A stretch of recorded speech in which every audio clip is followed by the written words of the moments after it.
Good morning, everybody. Orange J here with another sort of Convallaria video, and I'm feeling good because if you watched the last video I posted, I just got some pretty hype pulls. So go check that video out if you want to see it.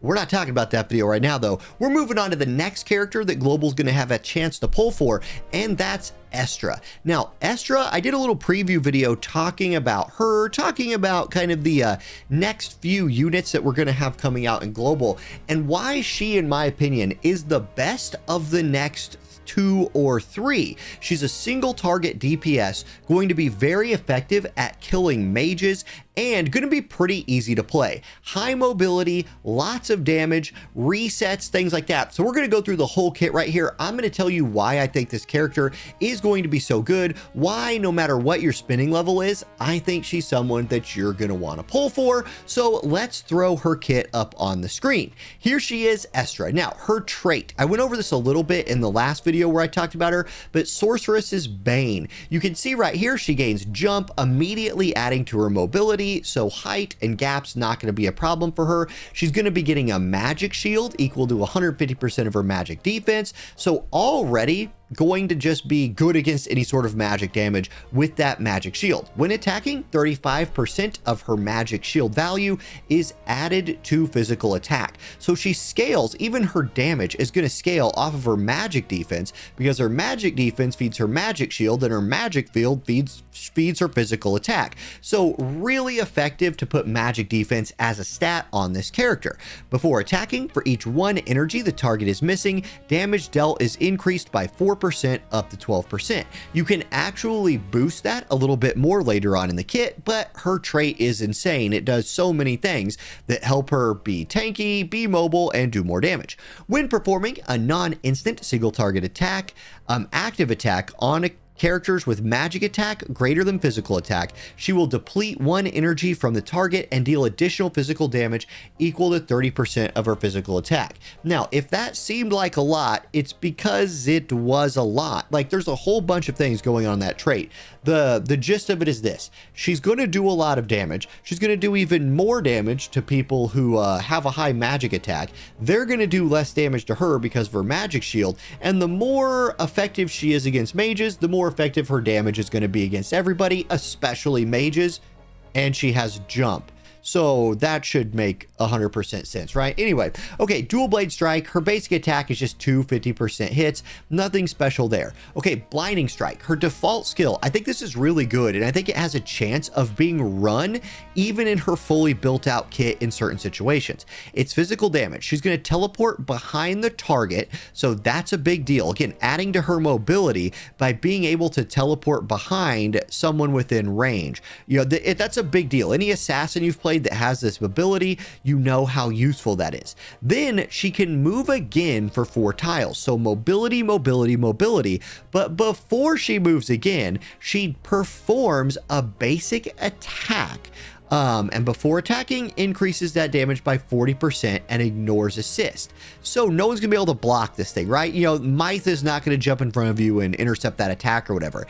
If she defeats the enemy, she can re-attack up to 1 time per round.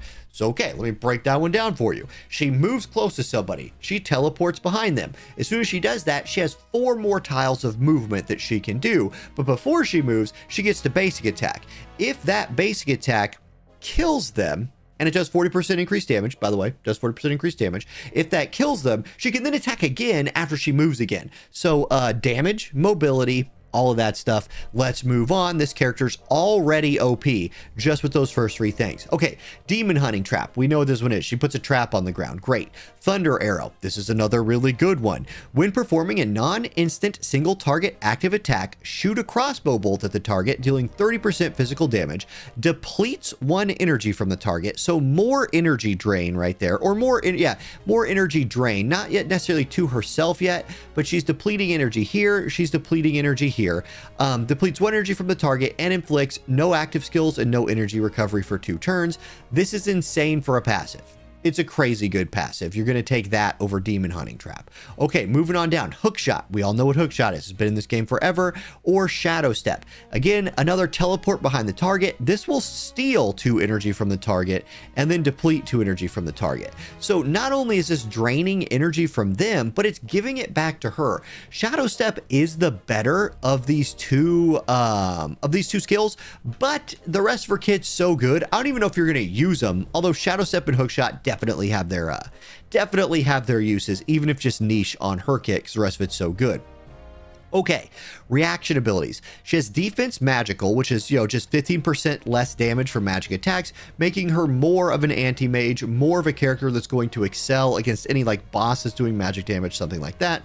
Or Shadow Evasion. Now, this one's pretty good. Reaction. Before receiving an active single target attack by an enemy from the back or the side, so you don't want to be facing them, you want them coming at you from the back or the side within 3 tiles, she will preempt, so before they hit, she will teleport behind them, basic attack them for 50% damage, and interrupt their turn. So let me break that down for you. Somebody walks up behind her, they're within 3 tiles, they're going to single target attack her. She freaking like Naruto jutsus behind them, slaps them in the back of the head, and is like, no, you will not attack me. And they're like, I'm so sorry, I will not attack you. And that's what that skill does. Okay, next up, we have Stance of Exorcism or Potion. Now, Stance of Exorcism, more anti-magic stuff. Okay, that's fine. Potion is what you're going to pick right here. It's even in that preview video we showed earlier. You see her using this potion. 2 forms of it. Blood of Shadows is a damage lifesteal steroid. So this will increase crit by 45%. Recover in energy, 30% lifesteal, doubles the damage increase from the trait at the beginning. Then, after the 4 turns are over, you take a downer of 8% of your attack and defense for 3 turns. So a little bit of a double-edged sword right there, but the buff definitely worth it. Or Water of Exorcism, which dispels all debuffs from the character, recovers 1 energy, gains Mana Ward, which is a shield, increases defense by 30%, magic shield equal to 150% of physical attack, control immunity before being hit by magic attack for 4 turns. So all of those defensive steroids, and then you get the same downer when it's done. So I do like this one, especially for the damage boost from Blood of Shadows or Water of Exorcism if you needed it in a pinch. Her basic attack replacements. Feverish Attack, this is more lifesteal. It's the same 2 hits for 50% physical, but you lifesteal with this one, which is obviously nice.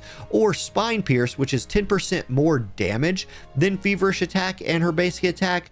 But when performing a back attack, you ignore physical shield. Either one of those are fine. The ignoring physical shield would be really useful, but having the ability to steal some life with Feverish Attack is great as well. And I like 2-hit combos because you get twice as many chances to crit. With just a 1 target attack, you either crit for big damage or you don't, just do normal damage. With a double attack, you have 3 options, right? You can not crit for normal, you can crit for really high, or you can crit once. You know what I mean? It's that like middle of the road thing. I always kind of like that with multi-hit attacks. Okay, her last choice. You're choosing between Doom Decoy or No Restraints.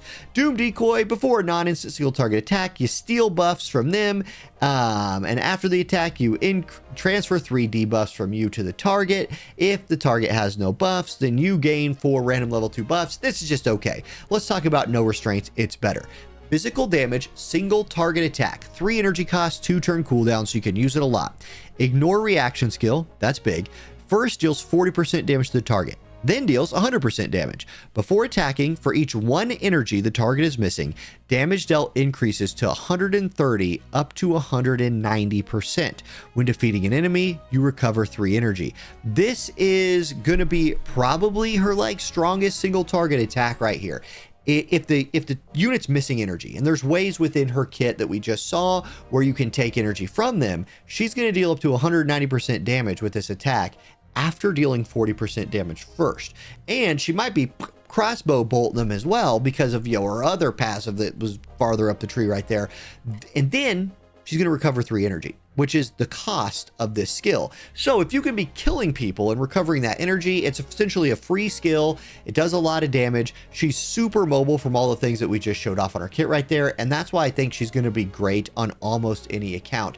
As somebody who played this game from launch with that little break in the middle, the assassins that we had, your Coles and Garcias, those kind of people from back in the day, could all do some of what Estra feels like she can do, or play in a way that Estra can play, but she does kind of all of it. She doesn't do AoE damage, and if you watched my Luvada pull video that I just put out before this one, I do mention that AoE damage is kind of on the up in the Chinese version of the game, which is months ahead of us.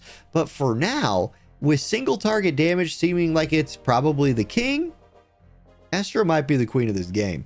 That's my breakdown for her. I think she's going to be insane. I'm definitely going to throw whatever Luxite I still have left at trying to get her. And at some point, I will probably break free to play on this account. Maybe. We'll see. I don't know. Maybe my pulls are continuing to be lucky, but I've gotten the free to play experience. I can definitely talk like a free to play player now.